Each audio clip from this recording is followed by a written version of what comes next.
The year was 2347, and humanity had finally received something they had waited for since they first stepped into the stars. The Galactic Council, the ancient body that ruled over 12 powerful alien species, had sent an invitation to Earth.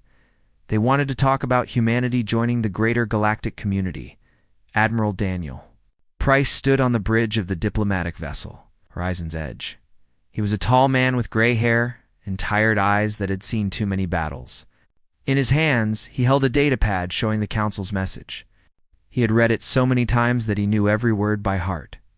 "They finally want to talk to us," said Ambassador Linda Morrison as she walked up beside him. She was a woman in her 50s with sharp features and calm brown eyes. Her job was to speak for all of humanity at these talks. Daniel turned to look at her. "They only invited us because we beat back the Vorhex raids last year. When those raiders were burning our colonies, the Council did nothing. Now that we showed we can fight, suddenly they want to be friends."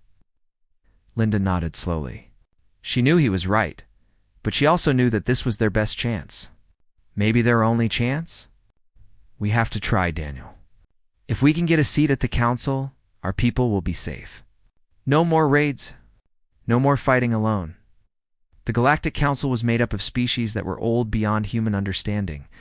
The Zelthari were beings of pure energy, who had existed for millions of years. They served as the voice of the Council.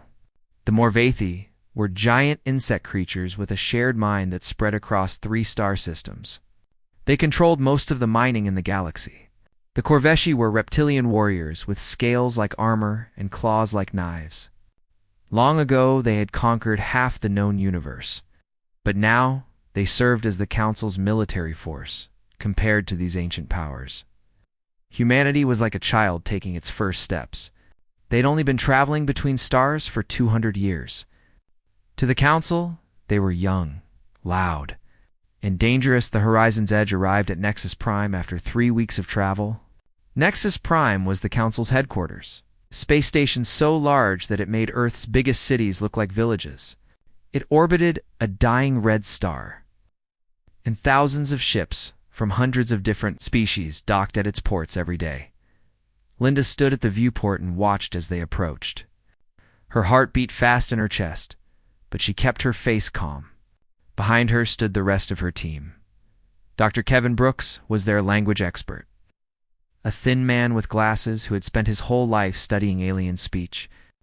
Commander Maria Santos was their security officer, a former soldier with dark hair pulled back tight and eyes that never stopped watching for danger. Remember, Linda told them as they prepared to leave the ship, "We are here to listen. We prove ourselves through patience, not anger, no matter what they say."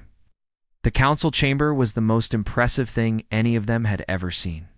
It was carved from some kind of crystal that caught the light and scattered it into rainbows. Rows of seats rose up in circles, going higher and higher until they disappeared into the darkness above. Thousands of aliens sat in those seats, watching as the small group of humans walked to the platform at the center. Linda felt very small, very alone. But she kept walking. A ball of golden light appeared before them. It shifted and swirled, and a voice came from it that seemed to speak directly into their minds. "Humans of Earth, I am High Arbiter, Zelthrian. You stand before the wisdom of ages. We have watched your species for 3 of your centuries. You have shown promise, but also great volatility." Linda stepped forward and bowed her head slightly. "We are honored by this invitation, High Arbiter. Humanity wants only peace and friendship with the galactic community." A sound went through the chamber. It was not quite laughter, but something close to it. One of the Morvathi delegates leaned forward. It was a creature of hard shell and many eyes, and when it spoke, its voice was a series of clicks that the translator turned into words. Peaceful. "Your species has fought for wars among yourselves since you learned to travel faster than light. You kill your own kind." Linda did not look away. "We have also ended those wars. We learn from our mistakes, grow. We change." "Perhaps you change too fast," said another voice. This one came from Lord Vectros, the Corveshi representative. He was massive, covered in dark green scales, and his yellow eyes stared at the humans with cold interest. Your expansion is too quick. You spread too far. You upset the balance we have kept for thousands of years. Admiral Price felt his hands tighten into fists, but he said nothing. This was Linda's job, not his. The questions went on for hours. One species after another stood up to talk about human violence, human ambition, human unpredictability. They brought up every war humanity had ever fought. They showed recordings of human battles, human weapons, human anger. By the time they were allowed to return to their quarters, Linda felt like she had been beaten. Her whole body was tired, and her mind was worse. Kevin walked beside her through the station's corridors. "That was terrible," he said quietly. Maria kept her hand near her weapon, watching everyone who passed them. "They have already decided what we are. They are not interested in the truth." Linda said nothing for a long time. She was thinking about what she had seen in that chamber. Yes, the aliens had been arrogant. Yes, they had been condescending. But beneath all of that, she had seen something else. Fear. The ancient species of the galaxy were afraid of humanity. Not because of what humans had done, but because of what humans might do. They saw a young species that grew too fast, learned too quickly, and refused to follow the old rules. And Linda knew from history that when powerful beings became afraid, they did terrible things to protect themselves. "We need to be careful," she finally said as they reached their quarters. "This is not going to be simple." Daniel looked at her. "You think they are planning something?" "I think they invited us here for a reason, and I do not think that reason is friendship." She sat down heavily in a chair and stared at the wall. "Tomorrow, they will show us what they really want, and I am afraid we will not like it." The others exchanged worried looks, but no one argued with her. They had all felt it too. The council chamber had been full of judgment, and very little of it had been fair. That night, Linda could not sleep. She stood at the viewport of her room and looked out at the stars. Somewhere out there was Earth. Somewhere out there were 8 billion people who were counting on her to bring back peace. She hoped she would not have to bring back war. Instead, 3 days passed before the council called the humans back to the Great Chamber. 3 days of waiting in their quarters, of whispered conversations and worried looks. 3 days of wondering what was coming when they finally returned to the Crystal Chamber. Linda noticed that even more aliens had come to watch. Every seat was filled. The air felt heavy with expectation. High Arbiter Zelthrian appeared at the center of the platform, his golden light brighter than before. "Humans of Earth, the Council has discussed your request for integration. We have prepared a framework for your species to join the galactic community." Linda felt a small spark of hope. Maybe she had been wrong. Maybe they really did want peace. "We will now present the terms," Zelthrian continued. A holographic display appeared in the air, showing maps and numbers and charts. Another council member, a Morvathi administrator, began to explain. "Humanity will be permitted to keep colonies in a designated region. This region will be approximately 2% of the territory you currently occupy." Linda blinked. 2%. That would mean abandoning hundreds of colonies. "Millions of people," the Morvathi continued. "All human military vessels larger than frigate class will be taken apart and destroyed. Your fleet will be reduced to a defensive force only." Admiral Price made a sound low in his throat, but he did not speak. "Human faster-than-light technology will be replaced with council-approved systems. These systems will include tracking devices that report your location to the galactic fleet at all times." Kevin leaned close to Linda. "They want to know where every human ship is. At every moment," he whispered. "We would have no privacy, no freedom of movement." But Zelthrian was not finished. His golden form pulsed, and his next words hit Linda like a punch to the stomach. "Furthermore, human population growth will be controlled to prevent strain on galactic resources. A reduction of approximately 40% over the next 3 generations has been calculated as optimal." The chamber went silent. Linda could hear her own heartbeat pounding in her ears. "You are asking us to reduce our own population," she said. Her voice came out as barely more than a whisper. "Not reduce," the Morvathi administrator clicked. "Regulate. A gradual decrease through controlled breeding permits. Admiral Price stepped forward, forgetting all the rules about letting Linda speak first. You cannot be serious. You are asking us to decide which of our people get to have children and which do not. It is for the good of the galaxy, Lord Vectros said from his seat. His reptilian face showed no emotion. Your species breeds like insects. Dr. Kevin Brooks spoke up. His voice shook slightly, but his words were clear.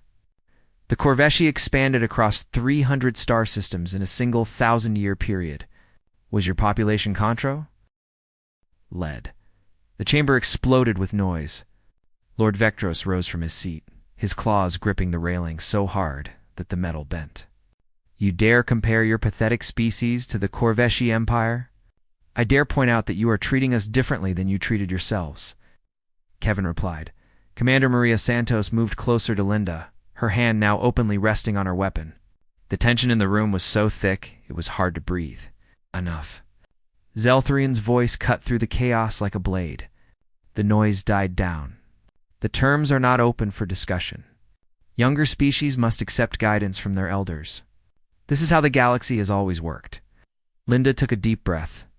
She felt sick, but she forced herself to speak calmly.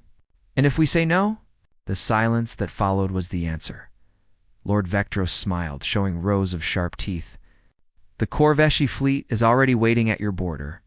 One word from this council, and your colonies will burn. The Morvathi control the minerals you need for your ships, the insectoid delegate added. Without our trade, your industry will collapse within a decade. And the Zelthari control the hyperspace lanes, Zeltharian said softly. Without access to them, you will be trapped in your own small corner of space forever. Linda understood now. This was not an invitation to join the galactic community. This was a trap. Accept slavery, or face destruction. We offer you time, Zeltharian said. 3 of your days to consider. Speak with your government. You will see that acceptance is your only logical path. The humans were dismissed. They walked out of the chamber in silence, surrounded by the stares of thousands of alien eyes. Back in their quarters, Linda connected to Earth using their secure communication system. President Marcus Hayes appeared on the screen. He was an older man with white hair and deep lines on his face from years of difficult decisions. Linda told him everything. The territorial restrictions, the military limitations, the tracking devices, and the population reduction. When she finished, the president sat very still for a long moment. They want to reduce our population by 40%, he repeated slowly. Yes, sir. Through controlled breeding permits. They called it standard procedure for unstable species. We are not animals to be managed, the president said. His voice was quiet, but there was steel underneath. No, sir. We are not. Ow. President Hayes looked at her through the screen. What is your honest assessment, Ambassador? Linda glanced at her team. Daniel looked ready to fight. Kevin looked like he might be sick. Maria's face was completely blank, which Linda had learned meant she was very, very angry. They are afraid of us, Linda said. Not because of anything we have done, but because of what we might become. They want to put us in chains while they still can. If we accept these terms, we become a subject species. Our future will be decided by beings who see us as slightly intelligent animals. And if we refuse, then we face the combined military and economic power of the entire galaxy. The president was quiet for a long time. Finally, he nodded. Send me all the documents. I will call the World Council together. We will have an answer for you within 48 hours. After the call ended, the delegation sat in their quarters without speaking. The weight of what they had heard pressed down on all of them. They will never accept those terms, Daniel finally said. Earth would rather fight than become slaves. Kevin shook his head. Fight the entire galaxy? We would be destroyed. Maria spoke for the first time since leaving the chamber. Her voice was soft, almost gentle. Maybe, but living as slaves is just a slower kind of death. Linda looked out the viewport at the alien station surrounding them. Somewhere out there, millions of humans were living their lives. It's not knowing that their future hung by a thread. She thought about her daughter back on Earth, about her grandchildren, about all the generations that would come after, living under council rules, needing permission to have babies, tracked wherever they went, confined to a tiny corner of space. No, there had to be another way. She just had to find it. 2 days later, the human delegation returned to the council chamber. Every seat was filled with aliens from across the galaxy. They had all come to watch humanity accept its place at the bottom of galactic society. High Arbiter Zelthrian appeared at the center of the platform, his golden light shining bright. Humans of Earth, you have consulted with your government. We are ready to receive your acceptance of the integration framework. Ambassador Linda Morrison walked forward.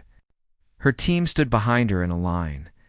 Daniel, Kevin, Maria, all of them stood straight, their faces calm.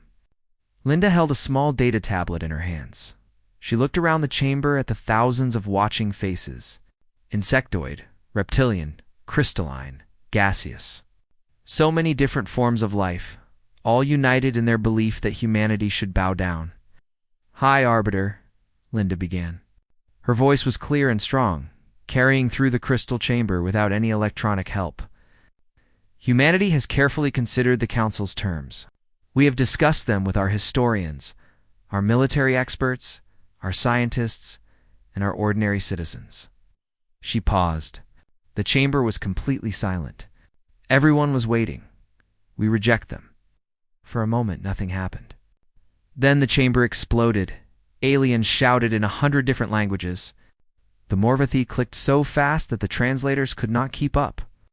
Lord Vectros threw back his head and laughed, a harsh and ugly sound. Silence. Zelthrian's voice cut through the noise. Slowly, the chamber quieted down. The golden being turned to face Linda. Ambassador Morrison, do you understand what you are saying? Yes. Do you understand that rejecting integration means you will be cut off from all council trade routes, resources, and territories? That your species will stand alone against a galaxy that views you with suspicion and fear? Yes. Zelthrian's light grew darker, shifting from gold to orange. Then perhaps you do not understand that the Corveshi fleet is already at your border. One word from me, and your colonies will be destroyed. Admiral Daniel Price stepped up beside Linda. His voice was steady, without any trace of fear. Then give that word. The chamber went completely silent. Even the translators seemed to stop working for a moment. Do it, Daniel continued.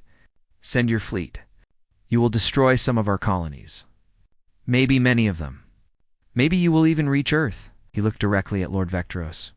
But you know what we learned fighting the Vorthax raiders? We learned that humans do not surrender. We do not give up. We fight until we cannot fight anymore, and then we find a way to keep fighting. Lord Vectros stopped laughing. His yellow eyes narrowed. Linda raised her hand gently to calm Daniel. She stepped forward again and spoke to the whole assembly. The terms you offered were not integration. They were slavery. You asked us to give up our territory. You asked us to destroy our ships. You asked us to let you track our every movement. And you asked us to reduce our own population by nearly half. She looked at Zelthrian. You have existed for millions of years. You have watched species rise and fall across the galaxy. And in all that time, you have learned only one way to deal with those who might challenge you. Control them or destroy them. That is wisdom, the Morvathi delegate clicked. The galaxy cannot survive chaos, perhaps Linda replied. But humanity has a third choice. We will leave. Confusion spread through the chamber. The aliens looked at each other, not understanding. Leave. Zelthrian asked. Linda activated her data tablet. A holographic star map appeared in the middle of the chamber, floating in the air for everyone to see. A huge area of space was highlighted, far beyond the edges of Council territory. The Perseus Void, Linda said. 20,000 light-years of unexplored space. There are no colonies there that you have claimed. No resources that you have marked as yours. We will go there. We will build there. We will leave you in peace. Lord Vectros made a dismissive sound. The void is empty. Nothing lives there. Nothing can survive there. You do not know that, Kevin said, stepping forward. You have never explored it. None of the Council species have gone beyond the known regions in 10,000 years. You have become comfortable. You have stopped looking. We will take our chances, Linda said. Humanity will leave Council space completely. We ask only for safe passage while we move our people, and a promise that you will not follow us. The council members looked at each other. This had never happened before. No species had ever chosen to leave the galactic community on their own. You would send your people into the unknown? Zelthrian asked. Into darkness and danger? Linda smiled slightly. Humans have always looked for the unknown. It is how we reached the stars in the first place. When our ancestors stood on Earth and looked up at the night sky, they did not see danger. They saw possibility. She turned to face the entire assembly one last time. We came here hoping to be partners. Instead, you offered us chains. So we will go where your chains cannot reach.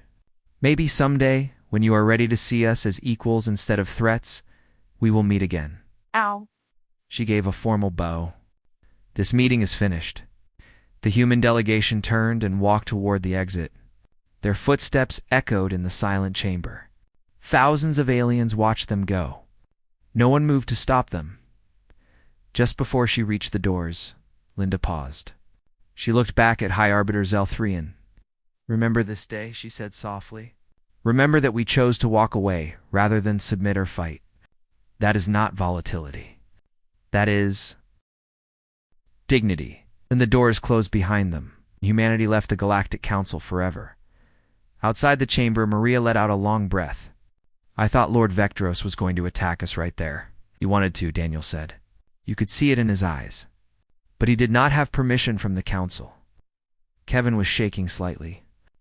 I cannot believe we just did that. I cannot believe it worked. Linda kept walking. Her face was calm, but inside her heart was racing. It has not worked yet. We still have to actually leave. We still have to survive in the void. Do you think we can? Maria asked. Linda thought about the message she had received from President Hayes just before entering the chamber. The World Council had voted. The plans were already in motion. Ships were being prepared. Supplies were being gathered. Humanity had been getting ready for this moment for longer than anyone knew. Not because they had expected to be rejected by the Council, but because they had always known that someday they might need to stand alone. Right. Linda said slowly that we are about to find out what humanity is really capable of. Behind them, the doors of the council chambers stayed closed.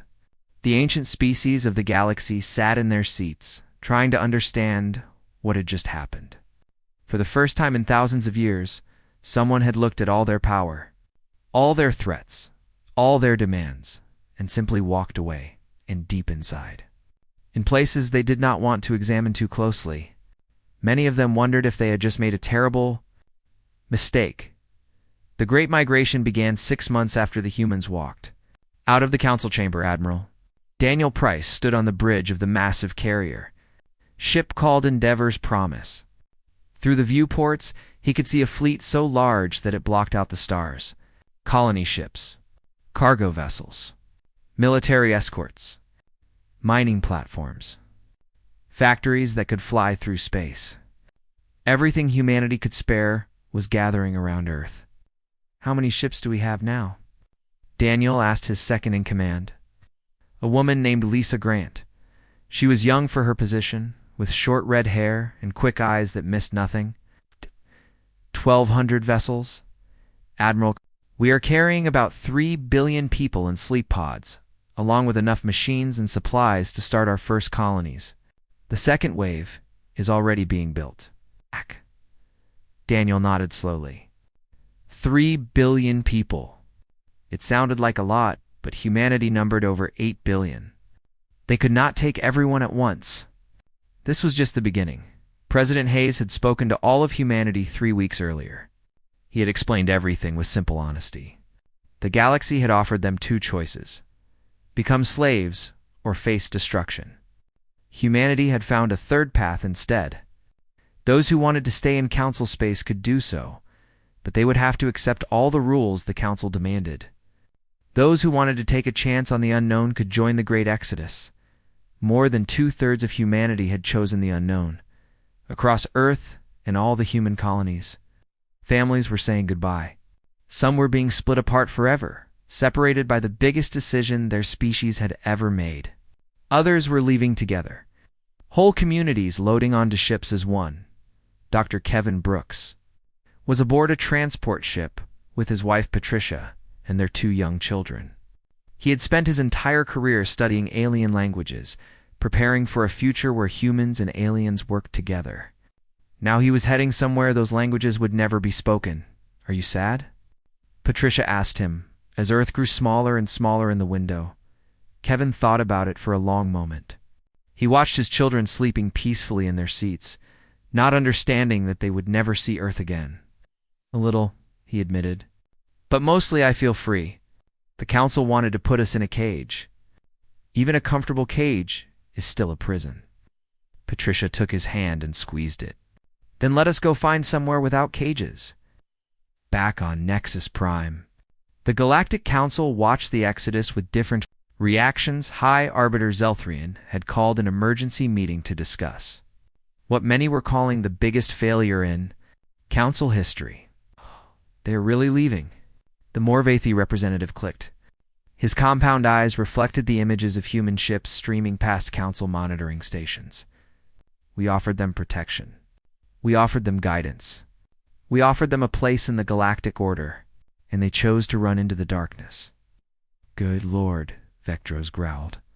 He was sharpening his claws on a piece of metal, a habit he had when he was bored. "Let them die in the void. No one will miss them." But not everyone agreed. Ambassador Silthan of the Etherian Collective spoke carefully. The Etherians were beings who lived for thousands of years and were known for thinking about the long future. Silthan's body was almost transparent, like living glass. "I believe we have made a mistake," Silthan said. "The humans were not like the Vorthax. They were not trying to conquer and destroy. They were explorers, builders. We treated them as enemies to be controlled, instead of possible friends to be welcomed." "They are dangerous," Zelthrian insisted. "All the records show their violence and their wars." "Dangerous, yes. But also creative, determined, able to change and grow faster than any species we have ever seen." Silthan's form rippled with worry. "In 10,000 years, no species has ever simply walked away from us. They looked at everything we could offer and everything we could threaten, and they chose the unknown instead." "What does that tell us about who they are?" Lord Vectros snorted. "It tells us they are stupid." "Or maybe," Silthan replied quietly, "it tells us they have something we have lost. Something we gave up long ago when we chose safety over growth." The debate went on for hours, but no one could agree. In the end, the council voted to honor the humans' request for safe passage. The Corveshi fleet stood down and let the ships pass. The exodus continued without anyone trying to stop it. The migration lasted almost a year. Wave after wave of ships departed from human space, each one carrying millions of people into the unknown. They brought seeds and animals and machines. They brought books and music and art. They brought everything they would need to build. A new civilization from nothing. Commander Maria Santos was on one of the last ships to leave. She stood at the viewport and watched as her ship crossed the border of Council space. Behind her was everything humanity had ever known. Ahead was only darkness and stars. "Nervous?" asked the young officer beside her. Maria thought about it. She had been a soldier her whole life. She had fought in 3 wars and survived things that would have broken most people. But this was different. This was not running toward a fight. This was running toward the unknown. "A little," she admitted. "But I was more nervous back in that council chamber. At least out here, our future is in our own hands." The ship jumped into hyperspace, disappeared behind them. 6 months later, the last human vessel departed. The hyperspace route to the Perseus Void was mapped, used one time, and then destroyed behind them. The council could not follow, even if they wanted to. Humanity had vanished into the darkness. On Earth, which was now almost empty, a single automated beacon was left behind. It broadcast a simple message on repeat in every language known to the galaxy. This was our home. We built here. We laughed here. We loved here. Now we go to build and laugh and love somewhere new. Do not forget us. We will not forget you. And someday, when the stars align and hearts have changed, perhaps we will meet again. Until then, we wish you peace." The message played on, even as the years passed and no one came to listen. Far away, in the Perseus void, the first human ships were already landing on strange new worlds. They were planting flags and building shelters and looking up at unfamiliar stars. A whole section of the galaxy had just opened up before them. It would take generations to explore it all. Generations to build the new civilization that Linda Morrison had dreamed of. But they had time, and they had each other. And most importantly, they had hope. The exodus was over. The real work was just beginning. 300 years passed. The Galactic Council had almost forgotten about humanity. Sometimes an old scholar would mention them in a lecture, telling students about the strange young species that had rejected the Council's offer and exiled themselves to die in the empty void. They had become a warning story, a lesson about what happened to those species that refused to accept their place. Then, the signals started coming. Deep space monitoring. Stations at the very edge of Council territory picked up transmissions coming from the Perseus void. At first, the operators thought they were errors, ghosts in the machines. The void was empty. Everyone knew that. Nothing could survive there, but the signals kept coming. More and more of them. After a while, they became impossible to ignore. The Council sent ships to investigate. Military vests. Ls with the best sensors and the fastest engines. They crossed into the void carefully, expecting to find debris, dead ships, maybe a few scattered survivors living on rocks. What they found changed everything. High Arbiter Zelthrian IV called an emergency meeting of the Council. He was the great-great-grandson of the original Zelthrian, made from the same energy, but younger and less certain. The images he showed the assembly made even the oldest species gasp. The Perseus void was not empty anymore. Thousands of worlds filled the display. Planets that had been cold and dead were now green and blue, covered with cities and farms and forests. Space stations orbited strange suns. Ships traveled along hyperspace routes that the Council had never mapped. Billions and billions of humans lived across an area of space larger than many. Council species controlled, and at the center of all this was a transmission meant for the Council. The face that appeared was old. Very old. White hair framed features that had been strong once and were now soft with age. But the eyes were still sharp, still bright, still familiar. "My name is Linda Morrison," the recording said. "I was the ambassador who led humanity out of Council space 300 years ago. If you are watching this, then our time alone has ended." The Council chamber was silent. Every representative leaned forward to watch. 3 centuries ago, you gave us a choice between submission and war. We chose neither. We walked away from your table and into the unknown. You thought we would die. Many of us thought so too. The old woman smiled slightly. We did not die. We found worlds you never knew existed. We developed technologies you said were impossible. We grew and built and learned. Not through conquest, not through control, but through working together and never giving up. The image changed, showing human cities gleaming under alien suns. Children playing in parks. Scientists working in laboratories. Families eating dinner together. Ships launching into the stars. Life everywhere, thriving. But the most important thing we learned was about ourselves. We learned that we did not need your approval to succeed. We did not need your protection to survive. We only needed the freedom to choose our own path. Linda's face returned to the screen. We have not forgotten the Council. We have not forgotten the terms you offered us. But we have also not held on to anger. We understand now that you were afraid, and fear makes all beings act badly. She leaned forward slightly, and her voice grew warm. So now we offer you what you never offered us, a real invitation. Not integration on our terms. Not control or surveillance or population limits. Just an open hand between equals. The old woman spread her hands. Come to the void, see what we have built. And maybe, after 300 years, We can finally have the conversation we should have had from the beginning. The screen went dark. For a long time, no one in the council chamber spoke. The weight of what they had just seen pressed down on all of them. Finally, High Arbiter Zelthrian IV moved to the center of the platform.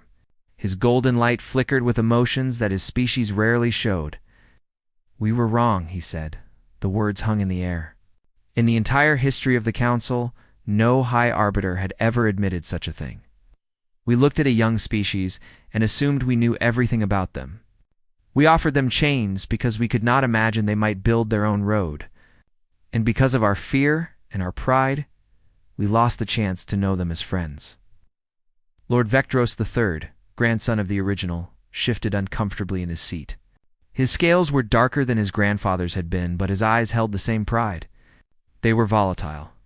"Our assessment was not wrong. Our assessment was incomplete," Zelthrian replied. "We saw their capacity for conflict, but not their capacity for growth. We saw their aggression, but not their creativity. We saw what they had been, but not what they could become." Ambassador Silthan II, daughter of the original Etherian representative, spoke softly. "My mother always said we made a mistake that day. She said that the humans showed us something precious when they walked away. They showed us that dignity matters more than safety, that freedom matters more than comfort. What do we do now?" The Morvathi representative asked. Zel Thrion was quiet for a long moment. "We do what they did. We take a chance. We reach out. And we hope that 300 years has been long enough for both our peoples to grow." 1 year later, the first council delegation departed for the Perseus Void. They brought no demands, no frameworks, no terms. Only an honest wish to listen and learn. When they arrived at the border of human space, they were met by a fleet of ships larger and more advanced than anything they had expected. But the ships did not attack. Instead, they formed an honor guard and escorted the council vessels to a meeting place among the stars. The human delegation that greeted them was led by a young woman named Sarah Morrison, the great-granddaughter of the original ambassador. She had her ancestors' sharp eyes and calm voice. "Welcome to the new territories," she said. "We have been waiting for you." The council representatives looked around at the human ships, the human stations, the human worlds visible in the distance. Everything they had said was impossible had been proven wrong. "How did you survive?" one of them asked. "How did you build all this?" Sarah smiled. It was the same smile her ancestor had worn when she walked out of the council chamber 3 centuries before. "We did what humans have always done," she said. "We refused to give up. We worked together. We dreamed big and reached higher. And most importantly, we never forgot who we are and what we believe in." She extended her hand to the lead council representative. "My ancestor walked away from your table because you would not treat her people as equals. Today, I am inviting you to sit at ours. No conditions, no demands. Just conversation between species who have both learned something about themselves." The council representative looked at the offered hand. Behind him, his colleagues watched nervously. Then slowly he reached out and took it. "We accept," he said quietly, "and we hope you can forgive us for taking so long to understand." Sarah's smile widened. "There is nothing to forgive. We are all still learning. That is what it means to be alive." Far away on the first world, humanity had settled in the void. There stood a garden filled with flowers from 100 different planets. At the center of the garden was a statue of an old woman with her hand raised in greeting. The inscription at the base was simple: "We walked away so that one day we could walk back as equals." Linda Morrison had not lived to see this day, but her dream had. And now, finally, that dream was coming true. The young species that everyone had dismissed had returned. Not as subjects, not as threats, but as partners, and the galaxy would never be the same.